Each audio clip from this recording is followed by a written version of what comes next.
अगर तुम पाठ करोगे तो अवार्ड भी मुझे मिलेगा, गलत करोगे तो उसका दंड भी मुझे मिलेगा। ठीक है, इसलिए गुरु, मैं क्यों बोलता हूँ दीक्षा नहीं दूंगा, मैं क्यों बोलता हूँ मेरा पैर मत छू, मैं क्यों बोलता हूँ मेरे को गुरु नहीं समझाना, आई एम नॉट योर गुरु, और ना मरते दम तक किसी का गुरु बनने वाला है। तो मैं भेज देता हूँ गुरुओं के पास। आज दिया भी बुझ गया था तुम्हारा, मैं बोला देख आज दिन बर्बाद जाएगा। तो गुरुओं का दुख और दंड को जो समझता है वही समझ सकता है, इसीलिए गुरु लोग जल्दी शिष्य नहीं बनाते। और जो बनाता है शिष्य का सभी कष्ट, दुख, पीड़ा, दर्द उसी के जिम्मेदारी पे आ जाता है। वो जो आए थे बोला हाँ देखेंगे देखेंगे चलो, उनको खुजली हो रहा है तेरा दंड दुख लेने के लिए, लेने वाले नहीं हैं। एक गुरुजी थे, अभी नहीं है, शरीर में नहीं है, तुम्हारे आसपास, छतिया के आसपास। उनके पास कोई भी आ जाता था तो ठीक है जाओ हो जाएगा। गुरुजी महाराज बेटा बेटी नहीं हो रहा है, क्या करें, बहुत दुखी हैं, पीड़ित हैं, ये दान ले लो, ये दक्षिणा ले लो, ये कर लो। ठीक है जा बेटा हो जाएगा। फिर दूसरा कोई आया, घर नहीं है, द्वार नहीं है, ठीक है हो जाएगा जाओ, इतना तारीख हो जाएगा। फिर कोई आ गया, गुरुजी लड़की का शादी नहीं हो रहा है, ठीक है हो जाएगा जाओ, तथास्तु। सबको ऐसे ही आशीर्वाद देते थे, सबका काम हो जाता है, तो गुरु का नाम हो गया। छतिया के पास देखना, उनका बहुत बड़ा आश्रम है, मठ है, बहुत बड़ा मंदिर है। उनका डेड बॉडी आज भी उसके अंदर है, और dead body as it is है, कुछ भी नहीं हुआ है डेड बॉडी। और वहाँ समाधिस्थ हैं, वहाँ जाके लोग आज भी पूजा प्रार्थना करते हैं, हो जाता है काम। मेरे जैसे कोई पागल चला था, पूछते पूछते पूछ दिया, ये इतना सारों का जो दंड है, इनका जो कुंडली में ऐसा ऐसा है, इसीलिए पुत्र नहीं हो रहा था, पुत्र दे दिए। कुंडली में शादी का नहीं था, शादी करा दिए। तो ये जो कर्म दंड है सब कहाँ जाएगा? बोला इसी को भुगतना है। मेरे गुरुजी बोलते हैं कि अगर किसी का कोई बीमारी है और उसके लिए रुद्राभिषेक कर दिया, कहाँ गए प्रोफेसर साहब? सामने। आप लोग को उधर मुंह करके नहीं क्लास ले सकता, प्लीज़ इधर आ जाइए, जिनको जिनको आना है इधर आइए। वो तो कचड़ा कर दिए, वहाँ बैठ के नहीं ले सकता है, तो इधर करना है। आप लोग इधर आ जाओ, मैं सर इधर घुमा नहीं सकता, इधर आ जाइए। तो बोले देखो, जब भी किसी का रुद्राभिषेक करता हूँ तो उसका रोग मेरे ऊपर करीब करीब 7 दिन से 21 दिन तक इफेक्ट करता है।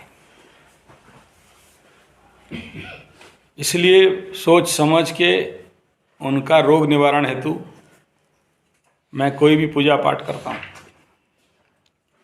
कर्मदंड तो भुगतना ही है ना, वो तो छूटेगा नहीं। पूजा कर देने से भी जो किया उसको भी भुगतना है।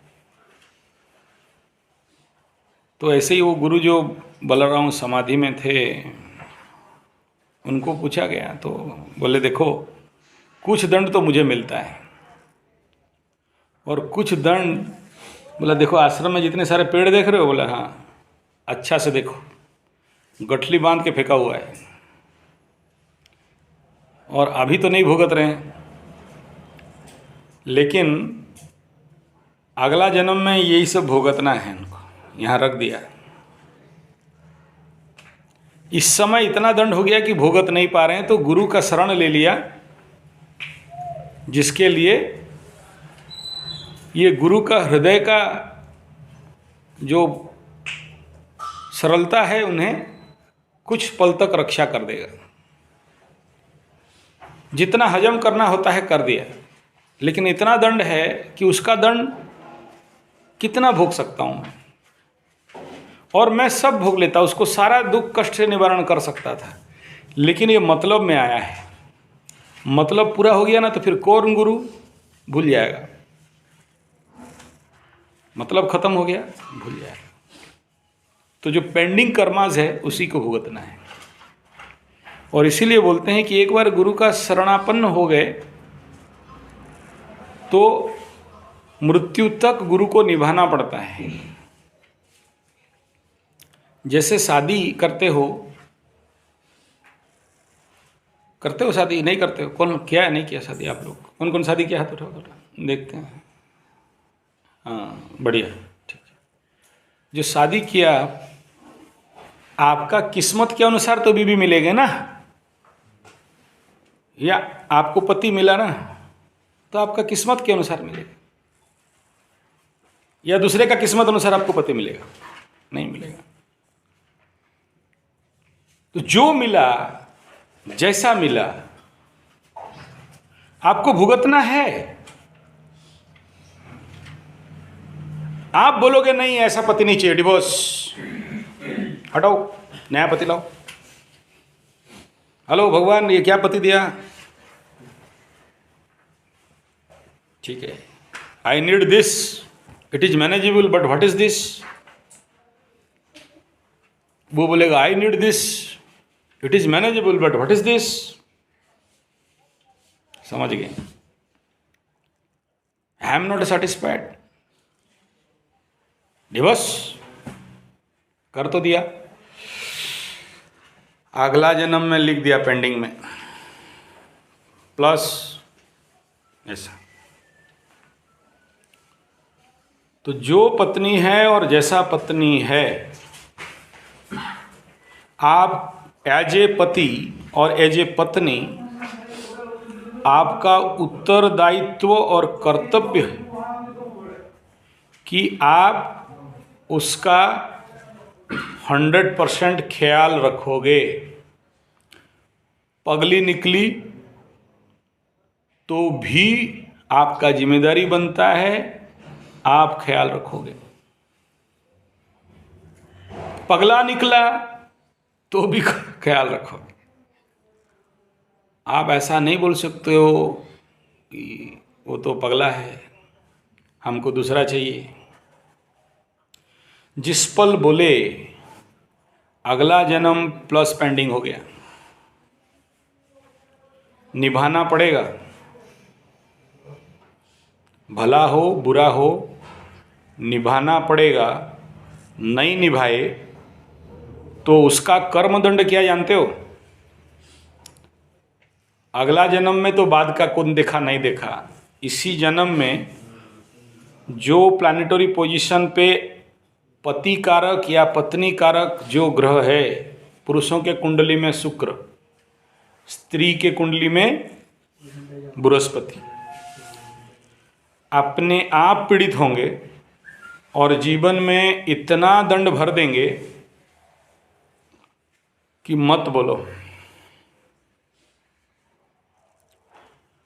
और अगला जन्म जब पाओगे तो पीड़ित बृहस्पति या पीड़ित शुक्र लेके जन्म होगे।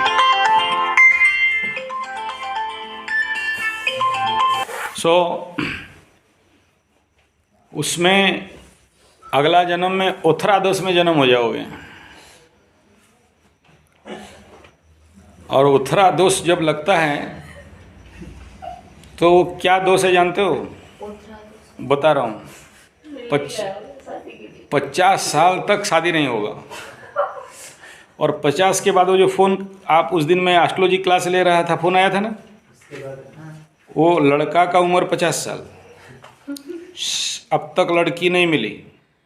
और लड़की एक ठो शादी हुई थी, रात को शादी होके आई, सुबह भाग गई, तब तक उसका दूसरा और शादी नहीं हो पाया। और रिजल्ट फाइनल क्या हुआ सुनो, अभी मेरे पीछे पढ़ पढ़ के पड़ गया। इतना पड़ा कि मत बोलो, जब भी देखे इतना खिलाए, पॉकेट में ज़बरदस्ती पैसा भर दे, कैसे करके शादी करा दो।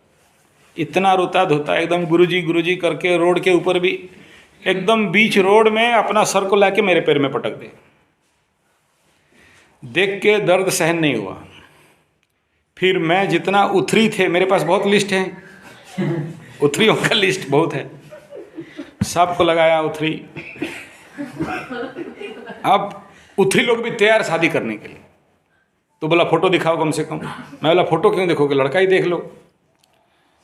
तो उससे पहले मैं ठीक सोचा कि नहीं फोटो दिखा रहे हैं, तो फोटो दिखा दिया। जहाँ फोटो दिखता है एकदम ना। मैं बोला क्या हो गया, तुम कौन सा 30 मार खा, रंभा उर्वशी में इनका 16 वैसी काकुड़ी को श्याम मदेशी सारू, और ये 50 हो गया, क्या प्रॉब्लम। लेकिन समझते नहीं। फिर कुंडली देखते देखते एक सुपर उथरी को निकाला। 4 शादी का, 4 लड़की का 4 शादी हो चुकी, एक बच्चा है, आगे बाकी होगा कहीं कहीं, लेकिन एक बच्चा उसके साथ है। ये 50 साल का बुढ़ऊ बोला चलेगा, डन करो शादी। बोला कर तो देंगे, लेकिन मेरे को बीच में मत डालो। एड्रेस देता हूँ, सेटिंग तुम लोग करो, मैं यहाँ तक कर सकता हूँ, आगे का दलाली नहीं करूँगा। वो कुंडली मेरे पास नहीं लाना मैं चूज कराने के लिए, क्योंकि ये नहीं एक्चुअल रिकॉर्ड मेरे पास नहीं है कि एक्चुअली तुम लोग शादी कितना तो किया है, और अभी कौन सा घर से देखूंगा। क्योंकि फर्स्ट मैरिज 7 से देखूंगा, सेकंड 9 से देखूंगा, थर्ड 11 पे जाके देखूंगा, फोर्थ लग्न को देख के देखूंगा, बाकी फिर कहाँ देखूंगा बताओ, घूम गया पूरा राउंड। अब कहाँ से मैच करूंगा बताओ, कोई कंफर्मेशन नहीं है। तो बात अब तीसरा ये कि तुम्हारे कुंडली में मार्केस कहाँ बैठा है, पति का मार्केस कहाँ बैठा है, कौन सा पति को मारेगा, और तुम कितना पत्नी व्रता हो, तो इसका कोई मेजरमेंट नहीं है। इसलिए मैं वो पाप सर में नहीं ले सकता, क्योंकि हम ज्योतिष वाले जितना सुख भोगते हैं उतना दुख भी भोगते हैं। एक रॉन्ग डिसीजन सुनाया और दंड हमारे लिए रखा हुआ है। हाथ जोड़ दिया, उतरा दोष।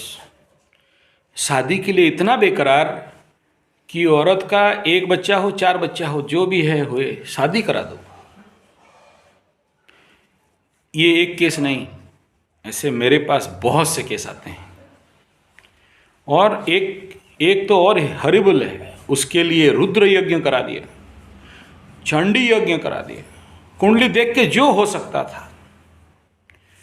इवन यहाँ इसी शोधन में 9 दिन का नवरात्र अनुष्ठान किया, यहीं नहीं खा पी के किया, बड़ा नियम निष्ठा। शादी करना है ना,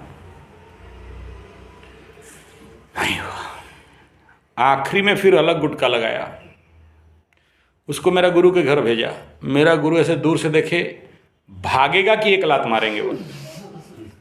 उसको ऐसे बोले, मेरे को फोन करके धूम डांट, किस किस कुत्ता को भेजता है, जानते हो अगला जन्म में ये क्या क्या था। बोला आप तो कुंडली नहीं देखे और दूर से देख के भगा रहे हैं। बोला क्या 70 साल से खैनी खा के ज्योतिषी कर रहा हूँ, समझ रहा है कि समय भेजा क्यों भेजा, उसी समय को देख के बता दूंगा क्यों आया, कहाँ से आया। मैं बोला मैं भेजा हूँ उसका क्या गारंटी। बोला और कौन भेज सकता है ऐसा केस। और कोई भेजा होगा, आपका चेला कम है ना। ये समय कह रहा है, इस समय का लग्न हो रहा देख के कह रहा हूँ, और घड़ी मुहूर्त चौघड़िया देख के कह रहा हूँ, तू ही भेजा है। अनमेरिड उथरा केस है तू, और ये आया है तेरी दिशा से, इस ग्रह का दिशा तेरे घर तरफ दिखा रहा है, तेरी तू ही भेजा है और कोई नहीं। कान पकड़ के फड़का गया दोबारा, और नहीं हो गया। समझ में आ रहा है। वो ऐसा मेरा गुरु एस्ट्रोलॉजर है कि वो देख के बोल रहे हैं कि इस दिशा से आया है, यहाँ का है, और ये कैसे है, और तू क्यों, और उसको घर में भी घुसने नहीं दिया। कुछ ऐसा केसेस है, बहुत सारे ऐसे जातक मैं देखने गया, स्पेशली काल सर्प का कुछ ऐसा केस है। यहाँ लोकल एक यूपी का बहुत बड़े पंडित हैं, जल्दी किसी का काम नहीं करते।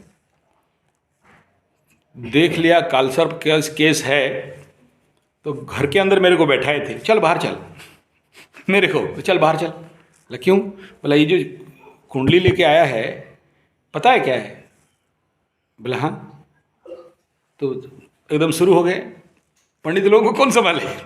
चल बाहर बैठ। बाहर बैठा, कुंडली देखा और बता दिए कि ये और इससे ज़्यादा नहीं करना, नहीं तो तू खुद फंसेगा। और मैं फंसा भी बुरी तरह, 4 साल तक उसका दंड मिला। ठीक है। तो ये क्या कह रहा हूँ समझ में आ रहा है? जो गुरु लोग हैं, जो और ऐसे एस्ट्रोलॉजर जो